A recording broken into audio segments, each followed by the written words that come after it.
연약한 나를 위해 십자가로 나아가시는 주님을 기억합시다.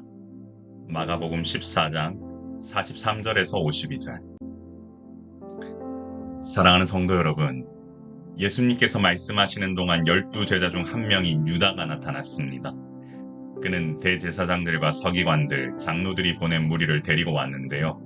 그들의 손에는 검과 몽치가 들려 있었습니다. 이들은 예수님을 끌고 가기 위해 군호까지 짜놓았고, 내가 입맞추는 자가 그이니 그를 잡아 단단히 끌어가라며 예수님을 배신하고자 하는 마음이 극에 달했음을 알 수 있습니다. 이처럼 사랑과 신뢰로 함께했던 예수님과의 관계가 돈에 의해 깨어지고 있음을 알 수 있는 부분이지요. 가룟 유다, 참 안타까운 모습이고 어리석은 모습입니다. 그러므로 항상 성도는 자기 안에 남아있는 더러운 본성을 주님 앞에 내어놓고 고하고 주님 뒤를 따라가기 위해 힘쓰는 자가 되어야 합니다. 돈의 노예가 되는 순간 주님 사랑하는 마음은 사라질 수밖에 없습니다. 오직 묵묵히 주님 원하시는 모습으로 주님 사랑하는 마음으로 하루하루 나아가는 우리가 되어야 할 줄 믿습니다. 유다가 예수님께 나와 랍비어 하고 입을 맞추며 예수님을 잡아가기 위해 군호를 보냈습니다.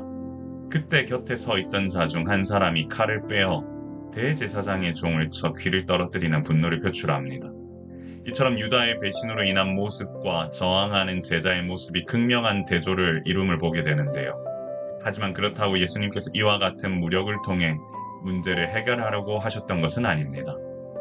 예수님께서는 그저 사명을 감당하시기 위해 십자가의 길을 가셔야만 했습니다.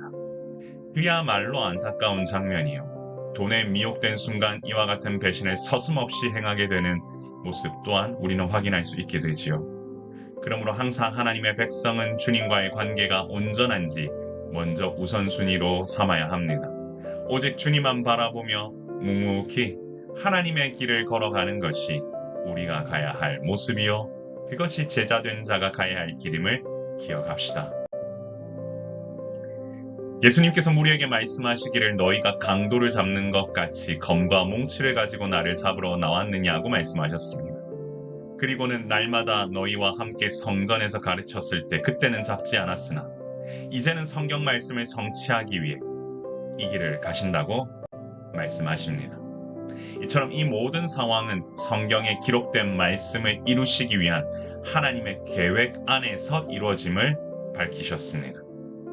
그러므로 예수님께서 당해야 할 고난은 힘이 없으셔서 당하는 고난이 아니라 말씀을 성취하기 위해 받으시기로 작정하신 후 받는 고난이었습니다. 결국 모든 것은 하나님의 계획 안에서 이루어지고 성취됩니다. 그렇기 때문에 내 안에 이루어지는 모든 일들이 하나님의 계획 안에서 성취되고 있음을 아는 자라면 매 순간 하나님의 뜻이 어디 있는지 집중하면서 살아가게 될 것입니다. 그 순간 제자들은 예수님을 버리고 도망갔습니다. 또한 한 청년이 벗은 몸에 배 혼니부를 두르고 예수님을 따라가다가 무리에게 잡혀 벗은 몸 상태로 도망하는 일도 벌어집니다. 이처럼 예수님께서 잡히시자마자 그동안 함께했던 제자들은 두려움에 휩싸여 온데간데 없이 사라지는 극도의 공포감을 보입니다. 이것은 예수님의 고립과 제자들의 연약한 믿음을 여실히 보여주는 대목으로 나약한 인간의 모습을 그대로 확인하게 됩니다. 이처럼 인간의 다짐이 얼마나 연약하고 나약한지 알 수 있게 되지요. 그러므로 이 땅을 살면서 내가 소망을 둬야 할 것은 사람이 아니라 주님께서 왜 이와 같은 일을 행하시고자 하는지, 그 길을 가시고자 하는지에 대해 우리는 집중하며 나아가야 할 것입니다. 사랑하는 성도 여러분, 우리가 믿어야 할 것은 주님입니다. 주님 가신 길에 초점을 두고 이 땅을 묵묵히 살아가는 예수 그리스도의 온전한 제자 되시기를 소망합니다. 연약한 나를 위해 십자가로 향하시는 주님을 기억합시다. 사랑하는 성도 여러분, 예수님은 힘이 없으셔서 자신을 잡으러 온 자들에게 잡히신 게 아닙니다. 이 모든 것이 하나님의 계획 안에서 가야 할 길이기 때문에 예수님께서는 지금 그 순간임을 아셨기 때문에 이와 같은 일을 겪고 계신 겁니다. 제자의 배신, 그리고 함께했던 자들이 다 도망가는 이 상황, 아무도 자기 곁에 없는 이 상황을 그저 묵묵히 받아들이고 계시는 것이지요. 분명 주님 가시는 길을 간다는 것은 우리가 본 바대로 외로운 일입니다. 인간적인 아쉬움이 몰려오는 것도 어쩌면 당연한 일일지도 모르겠습니다. 하지만 누구보다도 이 과정을 통해 하나님께서 그 마음을 알고 계시고 주님 길 가기 원하는 그 마음을 위로하실 것입니다. 그러므로 말씀을 성취하시기 위해 하나님의 뜻에 순종으로 반응하신 주님의 모습을 기억해야 합니다.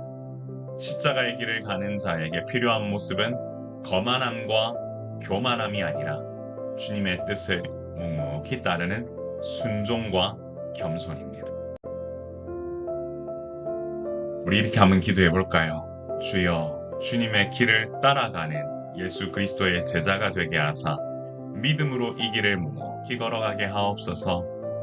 저를 따라 한번 고백하신 후에 제가 기도합니다. 주여, 주의 길을 걸어가게 하옵소서.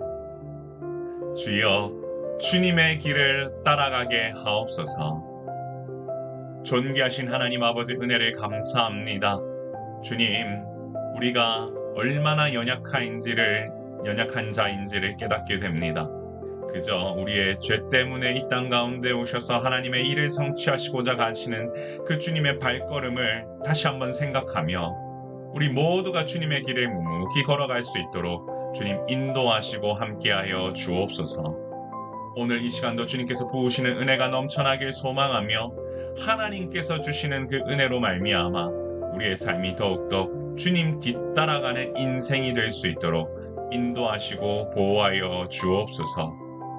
우리 성도들 외롭지 않도록 주님께서 동행하여 주시고 또한 말씀하여 주시고 하나님께서 원하시는 길 잘 감당할 수 있도록 인도하여 주시며 또한 새롭게 시작하는 이 교회 위에도 하나님 베풀 만한 은혜와 자비 베풀어 주사 놀라운 능력이 아버지 하나님 이 나라를 위하여 아버지 하나님 일어나고 성취될 수 있도록 도우시고 함께하여 주옵소서. 오늘 이 시간도 허락하여 주신 주님께 감사드리며 우리의 생명이시고 소망 되신 예수 그리스도 이름으로 간절히 기도드리옵나이다. 아멘. 사랑하는 성도 여러분, 여러분 있는 자리에서 주님의 길을 따라갈 수 있는 여러분 되시기를 소망합니다. 주님은 여러분과 이 시간도 동행하고 계시고 이 여러분들이 주님의 길을 따라가는 것을 누구보다도 기뻐하고 계실 줄 믿습니다.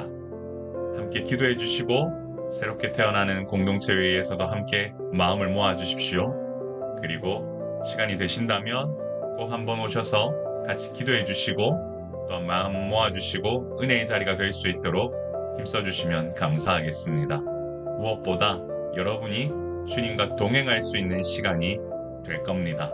주님이 그렇게 인도하실 겁니다. 샬롬.